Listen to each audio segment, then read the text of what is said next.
Hey guys, how's it going? Stoud Man coming back at you today, and today I'm going to talk to you about the Texas Chainsaw Massacre. Meh. So yeah, I recently picked this up, as you may well know, and I've been meaning to watch it ever since, so I figured what better time than Halloween, October, the month of horror.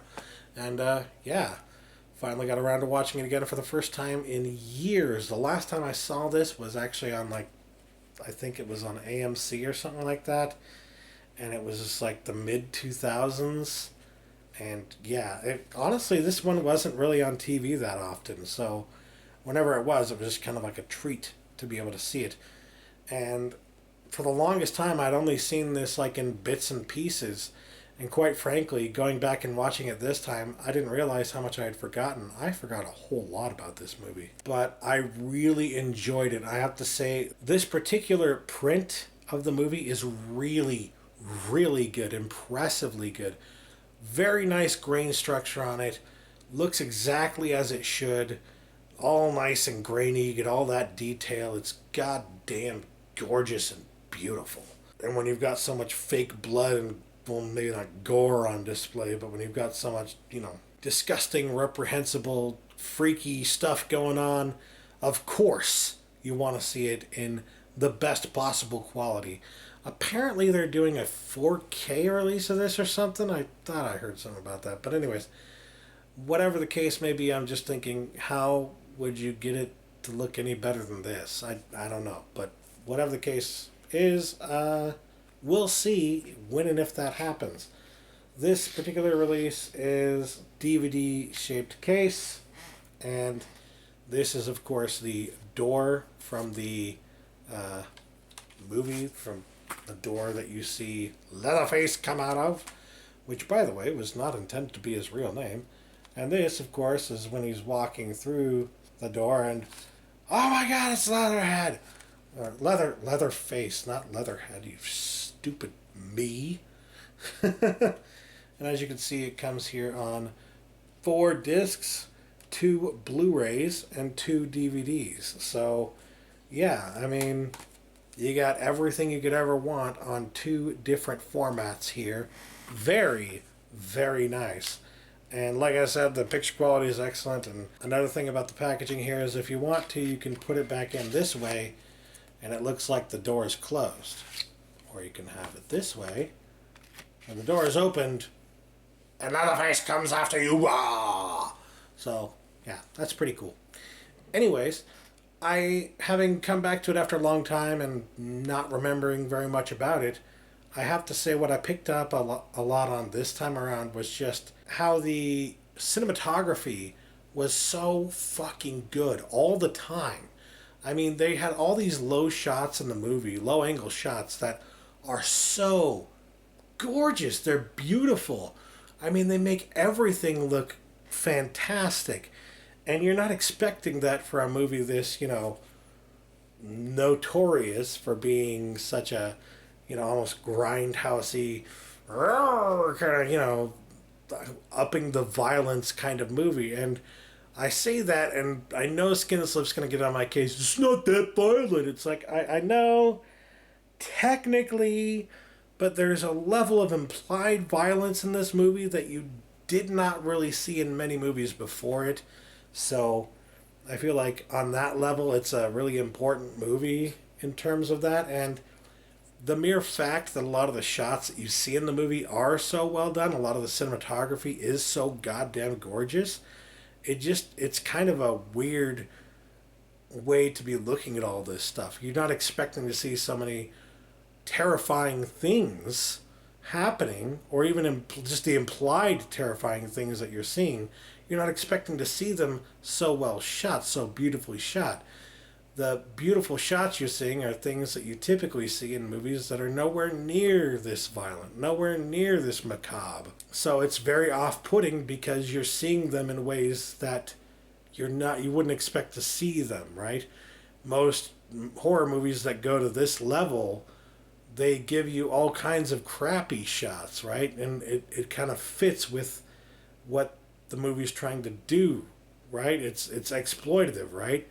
But this, I feel like, is exploitative in a different way because the cinematography is kind of trying to fool you into or lull you into the belief that, oh, you're safe because the cinematography will remind you of other shots that you've seen in other movies that weren't as dangerous or as psychotic as this one is.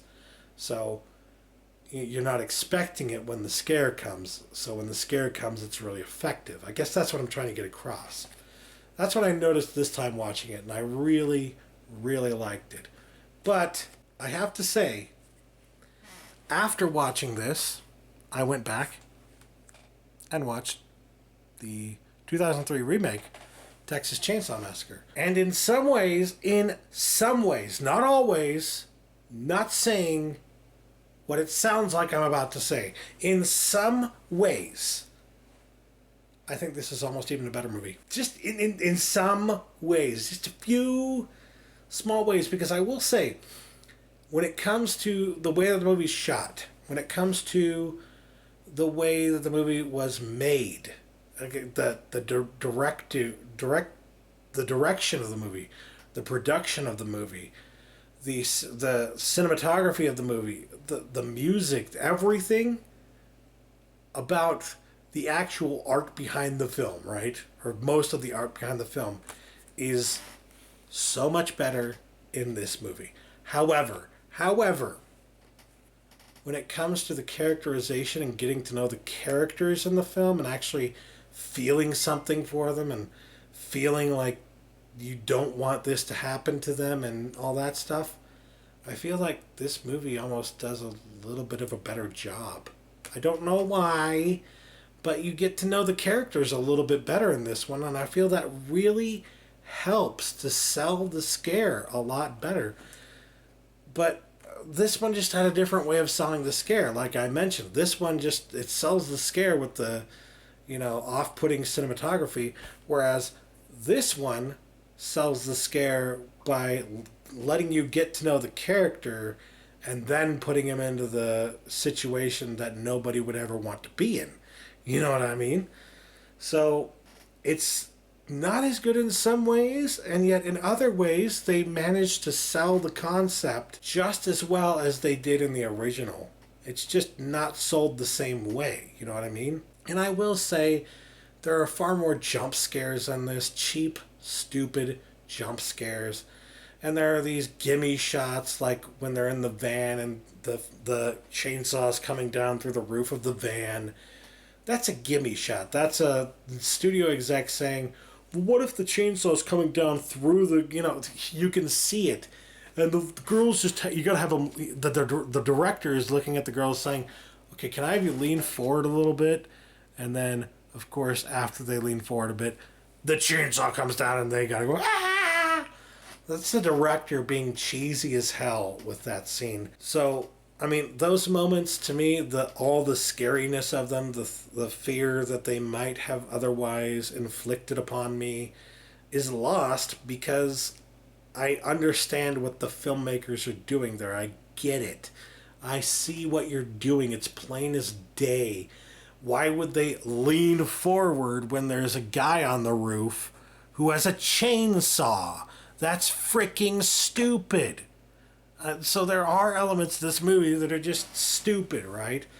But other elements, like the one that gets me always, is the scene Arlie Ermey in this movie, as in every movie that he is in, is fucking fantastic. And for that alone, for Arlie Ermey alone, this movie deserves to be in your collection, all right? But there's the scene where he's talking to that one nerdy kid, right?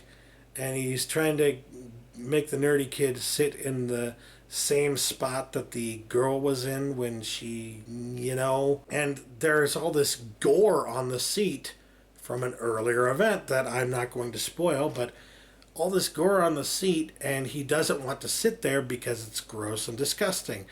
And Arlie Ermey's character, being a fucking asshole, forces him at gunpoint to move and sit in that seat. And you see him just kind of like shaking his hands shaking, wiping the gore off of the seat, not even getting all of it. And then you see his lips trembling, and it's just like, that scene to me is what sticks out, has stuck out so much for me in this movie as being an effective, creepy, scary moment that just, that's what I think of when I think of this movie. Because the actors that they got were so good. They did their job really well. So, especially that actor, he did his job really well. He was an asshole and he kind of got what he deserved in that scene, but he sold the whole I'm scared out of my wits right now and this is the most disgusting thing I've ever had to do in my life. You know, almost there's almost a sense of entitlement to him when you see that scene, and it makes you understand so much more about his character than you might have understood before that, right? He reveals himself to be not as much of a badass as he pretends to be. And yeah, I really like how they did that. I really like how they brought him down to a normal level or a subhuman level even in that scene. And so, yeah, I mean, this just this is actually a really good movie. I still believe it's a really good movie. It's probably the best remake of a movie from the 60s, 50s, 70s, whatever, that we have seen. You know, there are movies like House of Wax that got it completely wrong. There are other movies that were based off of movies from the 60s and 70s. Dawn of the Dead, right? Dawn of the Dead is a good remake, but it's not really, it doesn't really follow in the same footsteps story-wise as much as this one does. This one almost, I would say like 70-75% of the story is exactly the same story that you see in this movie, just told in a slightly different way because the cinematography isn't as good, so that's not how they're scaring you. They're not scaring you the same way that that movie did. They're doing it their own way and using a bunch of horror tropes that some of them are bad, but some of them actually work. And the thing that works, of course, for me is the characterization that you see from all these teenagers, so to speak. There are things that don't work in this movie, but when the things that do work actually manage to work, it's actually very impressive. So I do give this one a lot of credit, and I do enjoy it sometimes a lot more even than the original. So hopefully nobody will shoot me for that, but you know, I like both movies. I have them both in my collection now, and sure enough, this one's going back on my shelf, like with all the other horror movies. This one's going on top of my shelf again, right about there. It's just in the back of my head right now, but when I get it back up there, it'll be right there. Where it was before. Where it belongs. But anyways, that'll do it for me today. Thanks for watching, you guys. Catch you later. Peace.